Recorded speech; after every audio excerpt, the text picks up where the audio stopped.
Graça e paz, meus irmãos. Amém. Vocês estão bem? Amém. Estão bem mesmo? Que bom que vocês estão bem, gente. Que alegria que vocês estão bem. Mais uma semana passou. Hoje foi demais, né? Parecia que ia chover. Começou a pingar assim, bem pouquinho. Mas não sei como é que está aí agora, mas eu estava aí fora. A lua estava brilhando. Que luazona linda. Amém, meus irmãos? Semana passada nós estudamos o princípio da adoração. Porque ser pobre de espírito é perceber quem nós somos. É perceber quem nós somos. E aí nós não vamos buscar a nossa autoexaltação. Nós não vamos buscar o nosso engrandecimento. Nós vamos entender que a gente precisa de Deus. Nós vamos colocar Jesus no centro. Por isso que é o princípio da adoração. Nós estamos fazendo uma radiografia, uma tomografia espiritual, para perceber quais são as nossas maiores vulnerabilidades. E a primeira vulnerabilidade, que é no princípio da adoração, é a soberba, é o orgulho. Soberba e orgulho. Por exemplo, esses dias eu estou meio orgulhoso. O meu time, o Botafogo, o time do Espírito Santo, ele está nas cabeças. E ele está inalcançável. Nenhum time pode chegar a ele dentro de uma rodada. Dentro de uma rodada. Nós estamos com 3 pontos de distância do próximo. O malvado Palmeiras, que ano passado levou o título. Eu estou orgulhoso. Mas não é orgulho dessas coisas. Então, esse orgulho que Jesus está falando, essa soberba, é quando nós nos achamos melhores que os outros. E quando nós nos aproximamos de Deus, isso se manifesta. Porque a gente não ora, a gente não pede a Ele, a gente não clama a Ele. Porque eu sou tão bom, né? Eu sou tão boa, eu sou tão dono da razão, que eu não preciso pedir ajuda. Hoje, nós vamos ver um princípio diferente. O segundo princípio, chamado princípio do servir. Agora, antes de começar com o princípio do servir, eu queria tentar explicar para os irmãos qual que é a diferença entre regras e princípios. E por que isso é importante? Porque uma geração muito grande de evangélicos, de religiosos, ele é descendente de um grupo aqui, uns grupos aqui da Bíblia, chamados fariseus. O que é isso? Que atitude é essa? É a atitude do legalismo. É um legalismo. O que é a diferença entre regras e princípios? Eu vou dar um exemplo bíblico. Lá em 1 Coríntios, capítulo 11, versículo 1 a 16, o apóstolo Paulo fala e ensina do problema da igreja de Corinto em relação às mulheres. E Paulo fala assim: eu ordeno que as mulheres estejam com a cabeça coberta, usando véu. E tem uma hora que Paulo fala assim: por causa dos anjos.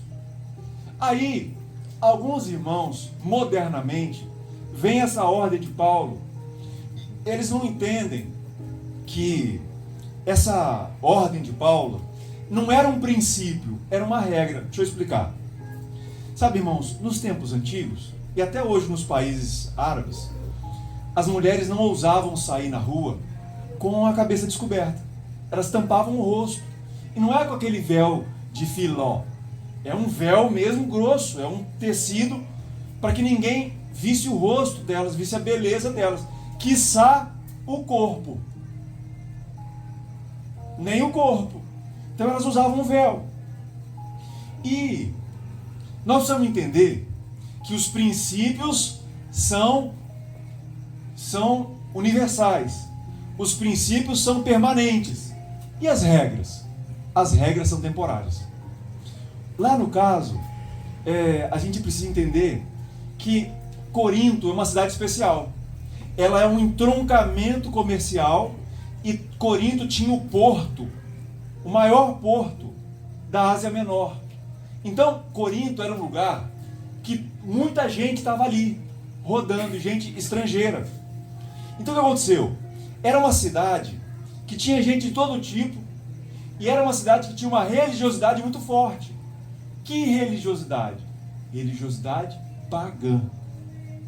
Os dois maiores templos de Corinto, a cidade de Corinto, era o templo da deusa Diana e da deusa Afrodite. E essas duas deusas, como que era a forma de cultuar essas duas deusas? Eram templos lindos, maravilhosos. Diana dos Efésios, que tinha também um templo lá em Corinto, eram mulheres que tinham suas cabeças raspadas. Era um templo dessas deusas, não tinham sacerdotes homens, eram só sacerdotisas. E essas mulheres tinham as cabeças raspadas e elas adoravam as deusas com culto ao sexo. Ou seja, elas tinham todos os rituais. Em algumas épocas do ano, elas faziam orgias nos templos. Então, na cidade de Corinto, uma mulher decente, uma mulher que respeitava o marido, uma mulher comprometida, ela jamais sairia na rua com a cabeça descoberta. Porque as mulheres que andavam com a cabeça descoberta em Corinto, principalmente as que tinham a cabeça raspada, elas eram as sacerdotisas que eram prostitutas cultuais. Então o que o apóstolo Paulo fala? O apóstolo Paulo ensina que elas precisam ter a cabeça coberta. E se for elas acharem melhor, que raspem logo as cabeças. Ele fala de forma irônica. Bom, essas mulheres, elas não entendiam os costumes judaicos. Qual é a regra de tampar a cabeça? Eles tinham um costume de tampar a cabeça, mas esse costume, essa regra, refletia um princípio. Qual que era o princípio? O princípio era honra ao marido, autoridade espiritual, não se identificar com o mal. Entende? Então, o princípio de parecer e ser uma mulher idônea, de honrar o marido, de entender que ela estava debaixo de uma autoridade espiritual, é o princípio. Mas em Corinto, qual que era a regra? Usar o véu. Agora nós vamos entender que o legalismo ensina a regra como se fosse um princípio, como se fosse algo absoluto. Hoje, nós não temos mais esse contexto histórico que a mulher tem que usar o véu para honrar o marido. Não temos isso. Nem tampouco temos uma cidade que tem culto sexual, que as mulheres têm cabeça raspada e andam com a cabeça desnuda. Então, quando Paulo diz que as mulheres de Corinto têm que usar o véu, ele está estabelecendo uma regra específica para um caso. Porque as regras são estabelecidas à luz de um princípio, num contexto histórico, para que ele seja observado. O legalismo é quando a pessoa se agarra na regra, e ela não percebe que o contexto histórico mudou. Por exemplo, eu acho o biquíni, principalmente o biquíni que se usa hoje em dia, eu acho que ele mostra muito o corpo da mulher. Mostra muito o corpo da mulher. E ele chama a atenção dos homens em geral. E como as irmãs são especialmente lindas, quando elas usam um biquíni muito cavado, o que acontece? Está se quebrando o princípio espiritual de honra ao marido. Mas, vamos imaginar que um marido não se importe. Então o princípio não é quebrado, porque o marido não importa. Eu que tenho uma esposa linda, maravilhosa, corpão violão, se ela usar um biquinício chamativo, vai chamar a atenção de quem não tem que ver aquilo. São lindezas e belezuras só para eu ver.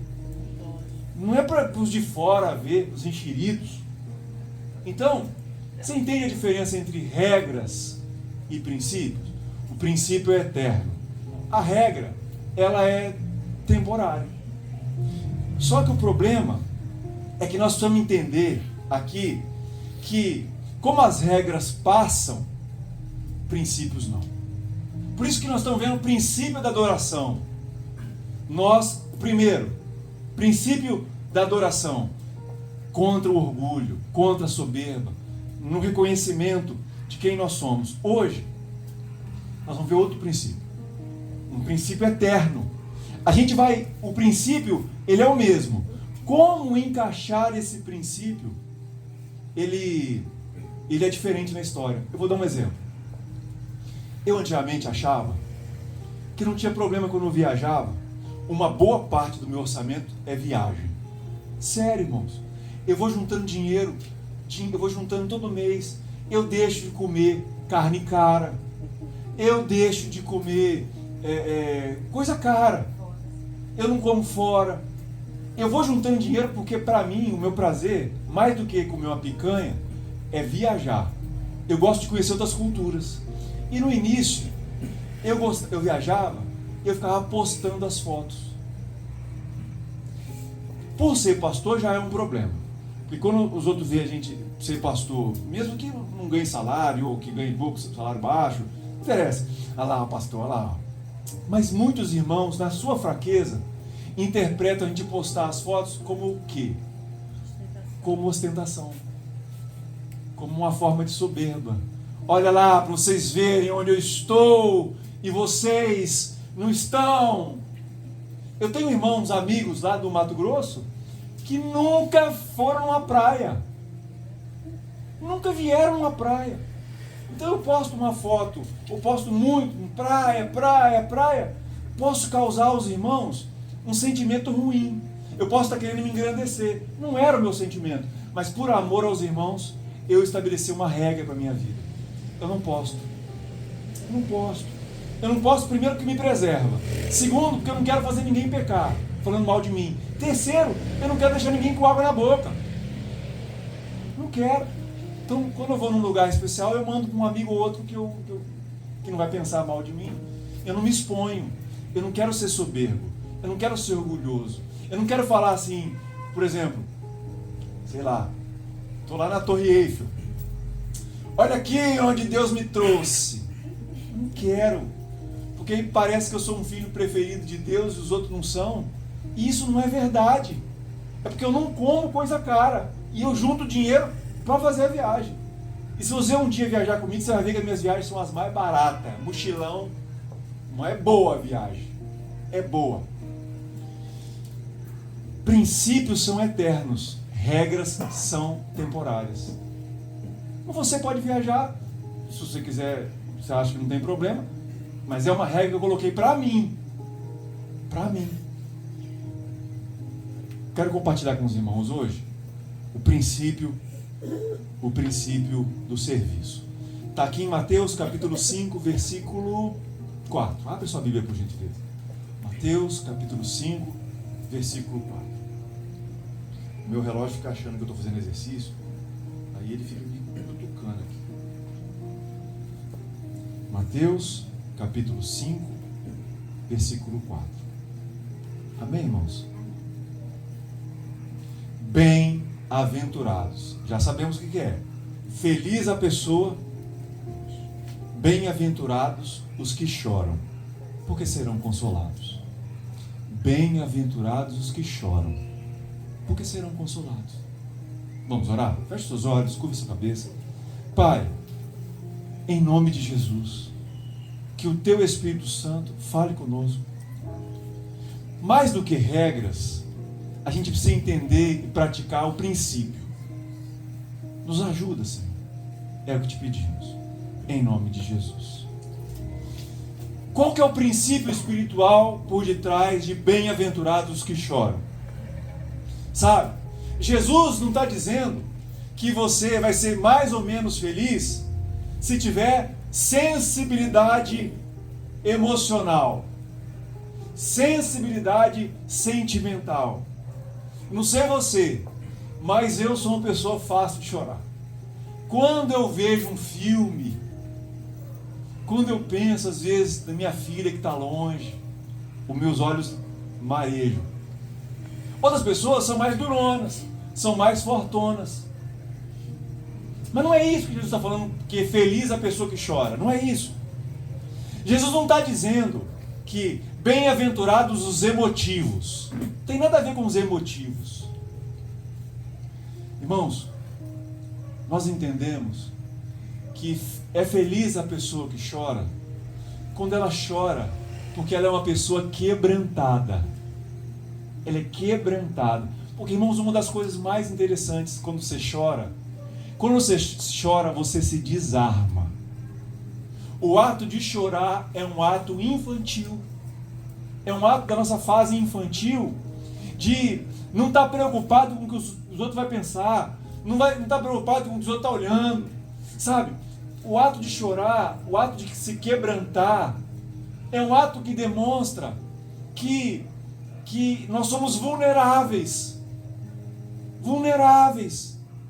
E você já viu aquela criança que cai, rala o joelho, e ela não chora, mas quando ela vê o pai ou a mãe, ela desaba a chorar?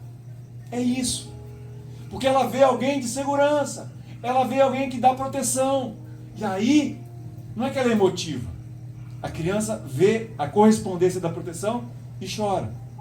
Irmãos, nós vamos ser bem-aventurados, felizes, quando a gente tiver sensibilidade com o nosso próprio pecado. Quando a gente tiver contrição. Quando a gente perceber que as coisas que acontecem em nossas vidas não é culpa do outro. Porque se você é alguém que tem sensibilidade em relação ao seu próprio pecado, você também vai ter sensibilidade em relação ao pecado do outro. Você vai ter sensibilidade em relação ao problema do outro. Porque, irmãos, as pessoas que têm dificuldade de perdoar são mais ou menos assim: eu não erro, eu não falho. E quando alguém erra com elas ou falha com elas, elas estão cheias, tão cheias de uma justiça própria, que elas têm dificuldade de perdoar os outros. Agora, quando nós somos os que choram, quando nós somos quebrantados, quando nós temos a visão correta sobre nós mesmos, nós com certeza teremos a visão correta sobre os outros.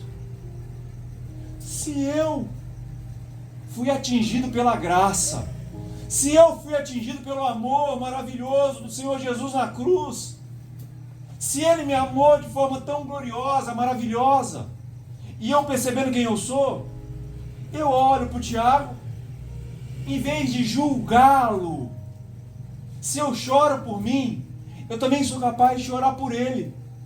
E é isso que nós vamos ver. Que a gente tem que ser quebrantado. Que a gente tem que esquecer aquilo que muitas vezes nossos pais falaram assim: homem que é homem não chora.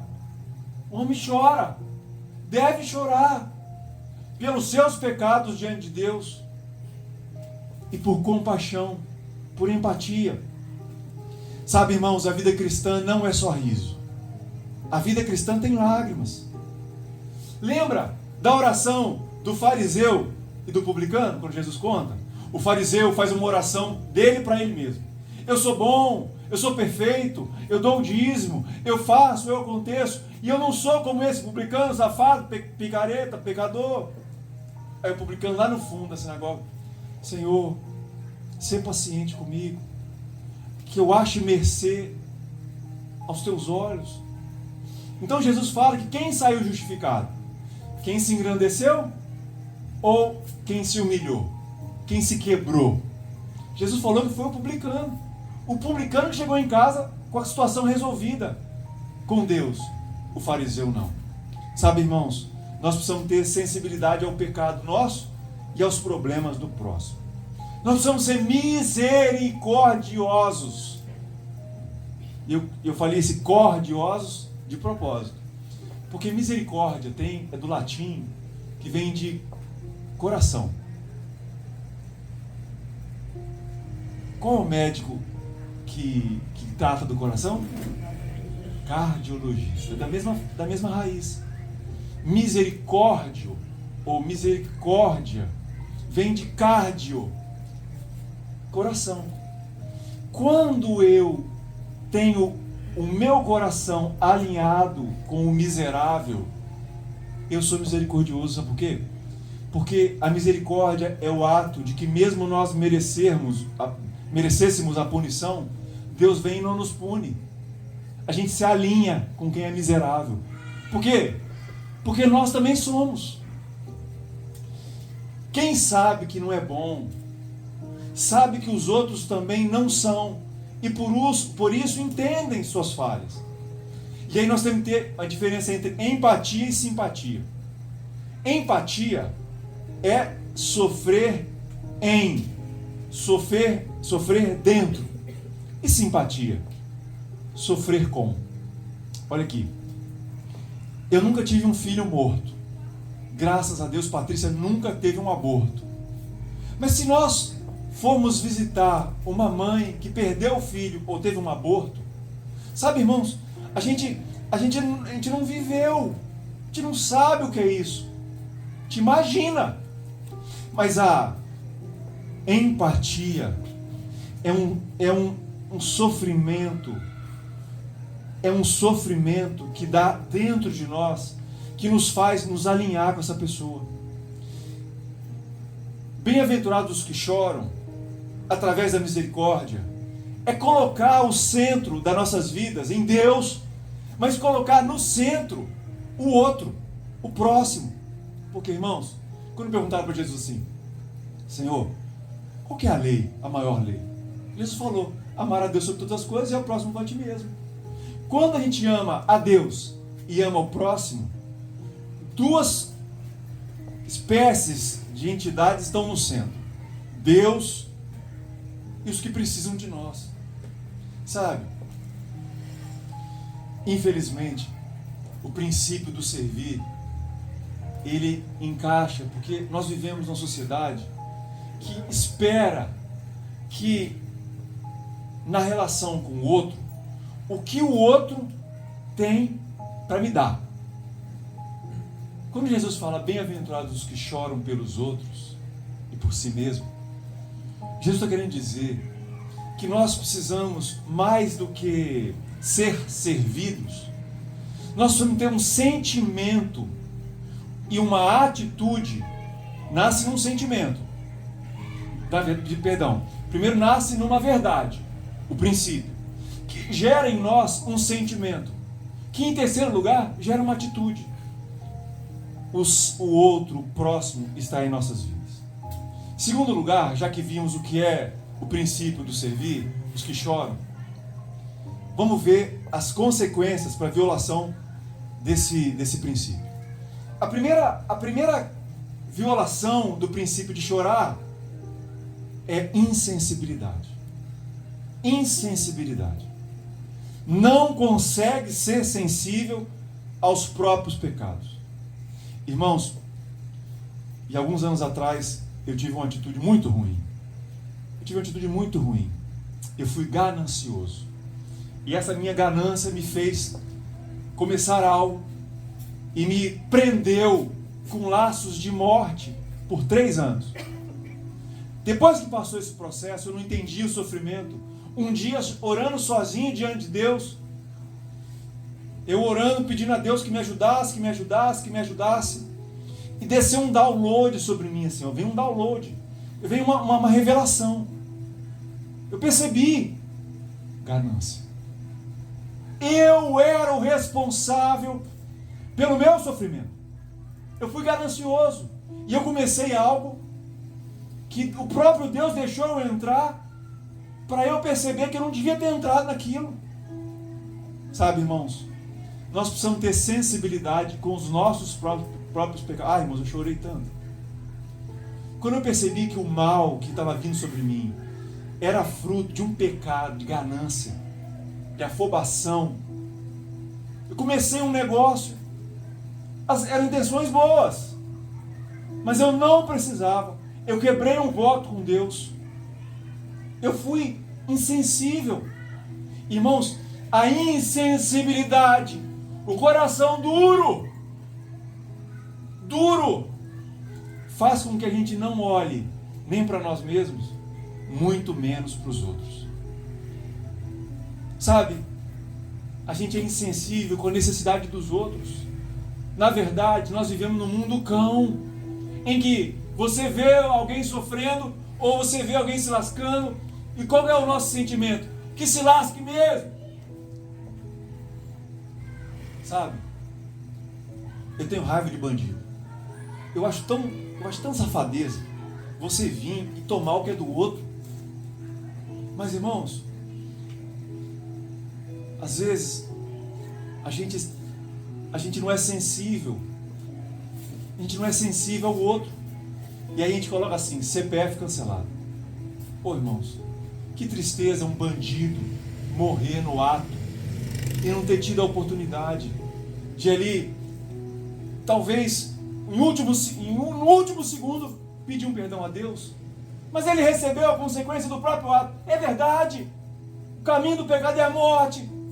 Mas quando nós nos alegramos com o CPF cancelado, irmãos, demonstra em nós essa insensibilidade com alguém que também era uma criatura de Deus.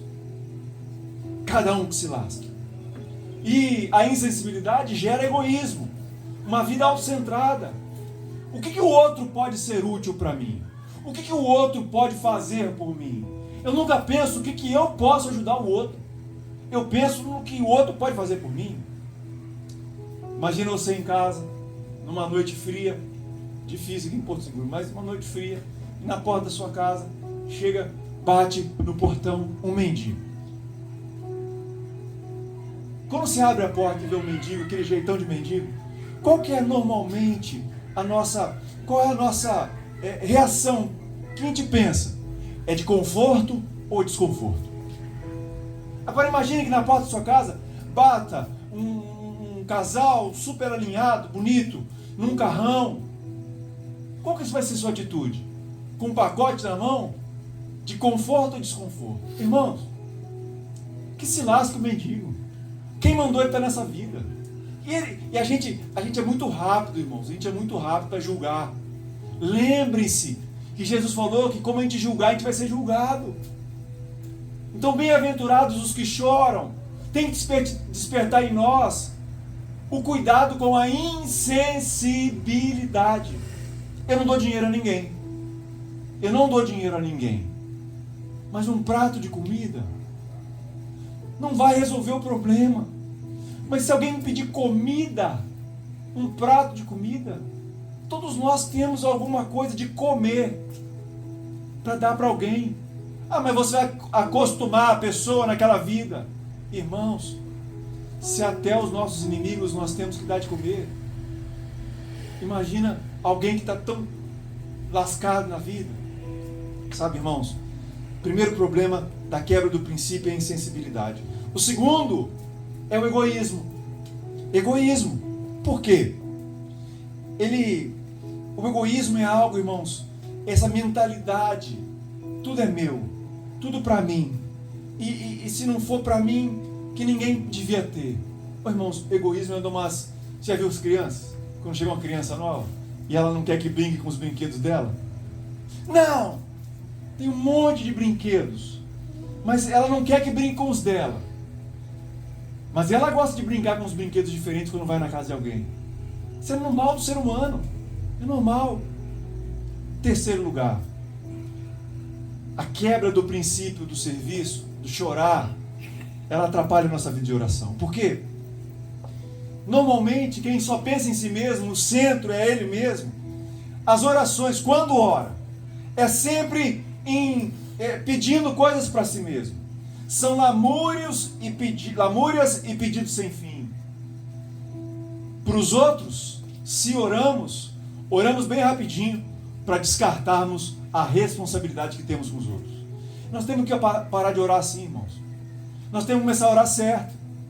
Em vez de orar assim, Deus, abençoa aquela irmã, cuida daquela irmã, cura aquela irmã que está em depressão. Nossa oração tem que ser diferente. Cuida da Maria que está com fome. Nossa oração tem que ser diferente.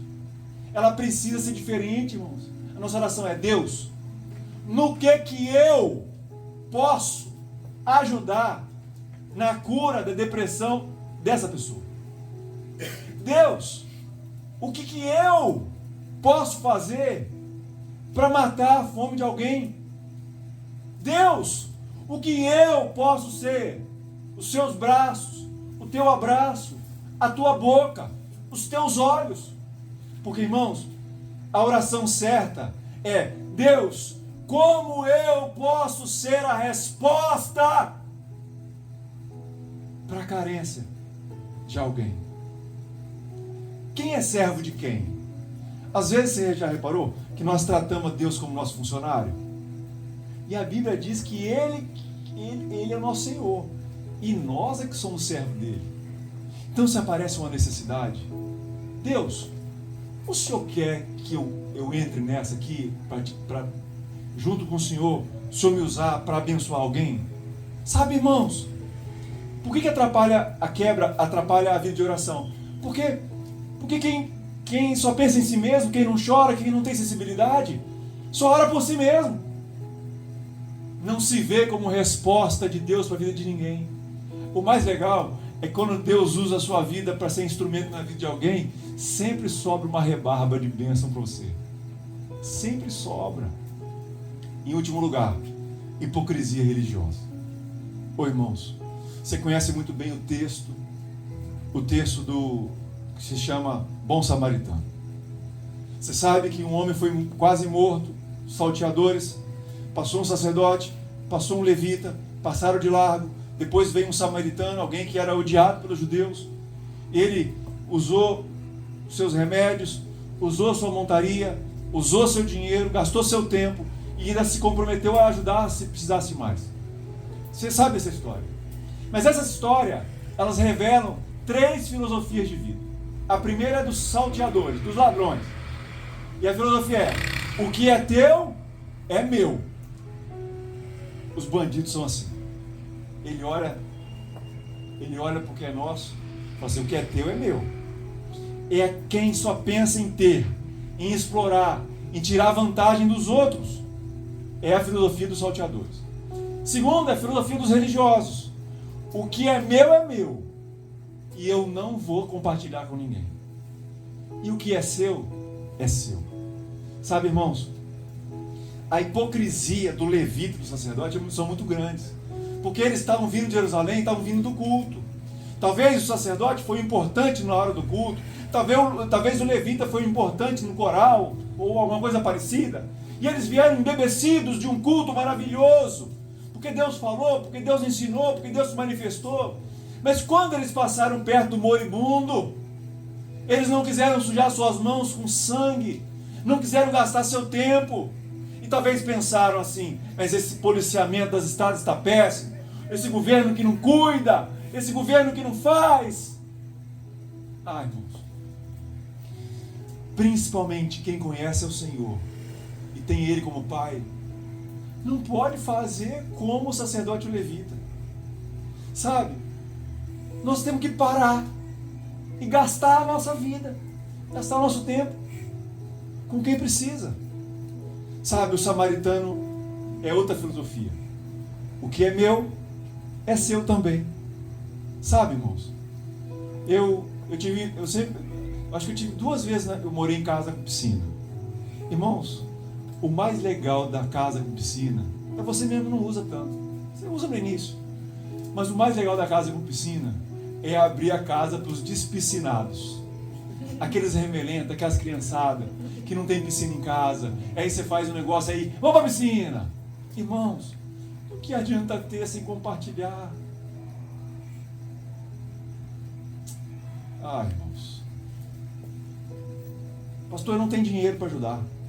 Mas você pode ter tempo, você tem atenção, você tem seu ouvido para ouvir um desabafo, você tem um abraço, você pode dar um bom conselho, você pode trazer à igreja.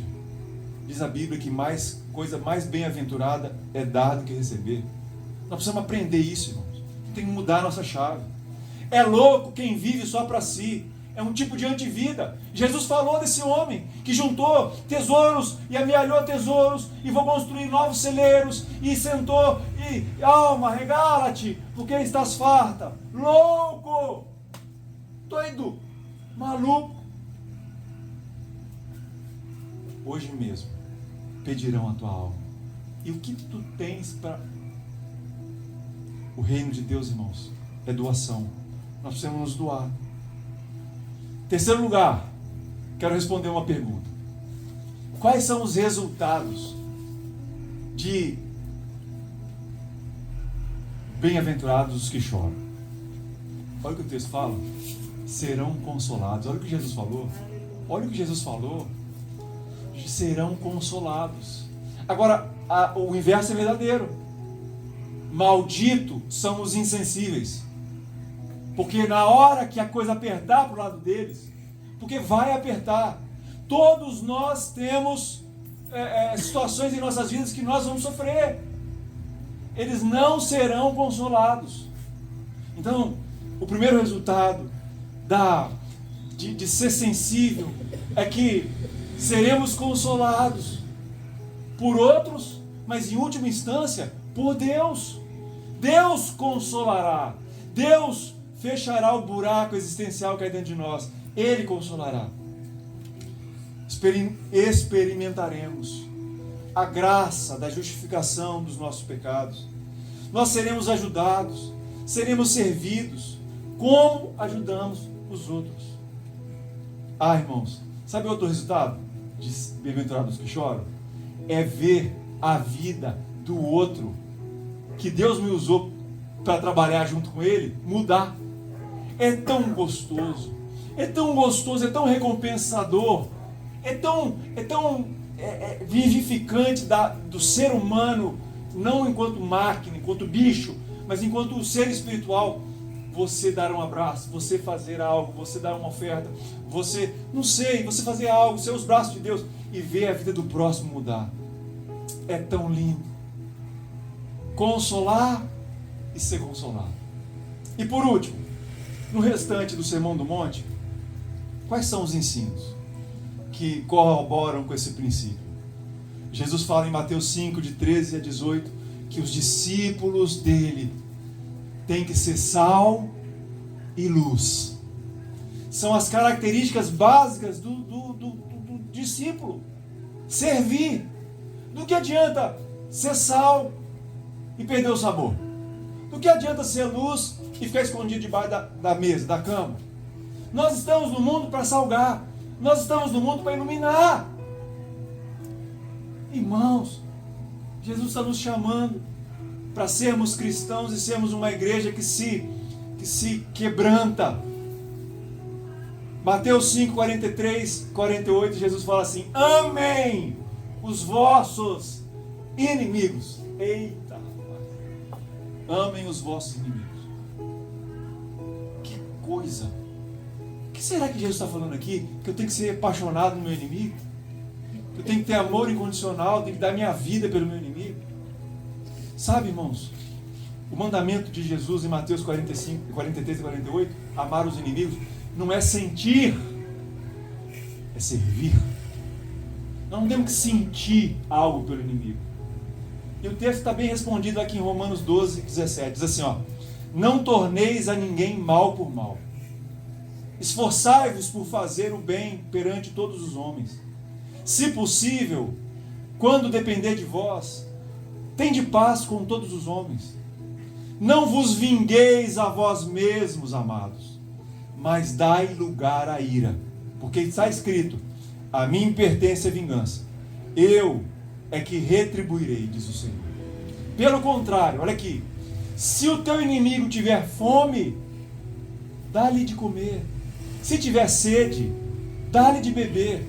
Porque fazendo isso, amontoarás brasas vivas sobre a tua cabeça. Não te deixes vencer do mal, mas vence o mal com o bem. Irmãos, o texto é claro. Em relação a como a gente ama o inimigo. Primeiro, não pagar mal com mal. Segundo, não se vingar. Deixa Deus vingar. Deixa Deus vingar. Irmãos, quando Deus vinga, quando Deus nos vinga, rapaz, o trem é pesado. Não quando nós buscamos vingança, mas quando Deus exerce vingança. O homem que foi instrumento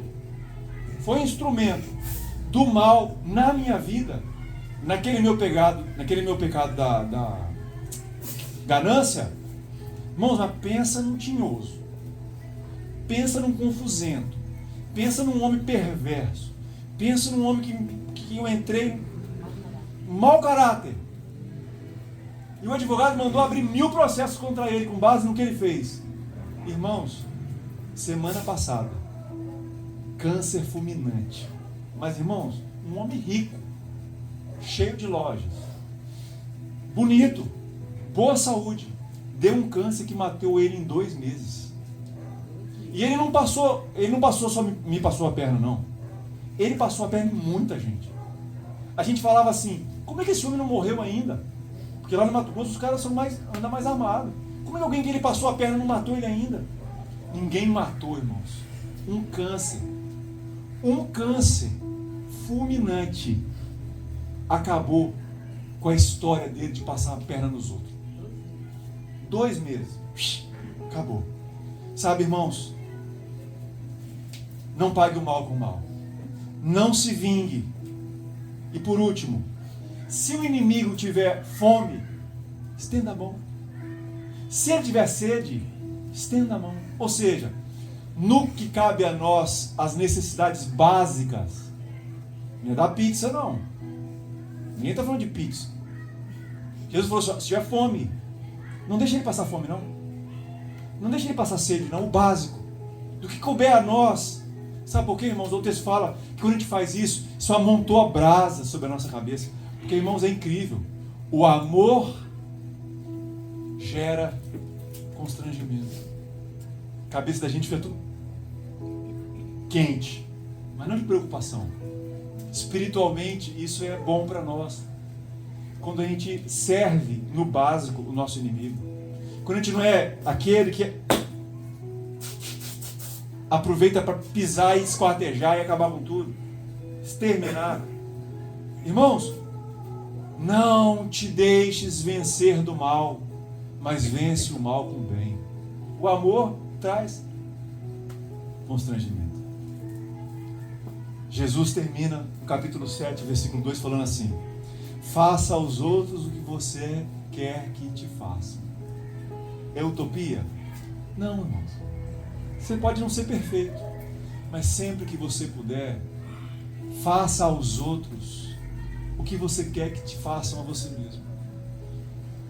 Que em nome de Jesus, irmãos, nós precisamos aprender o princípio do servir.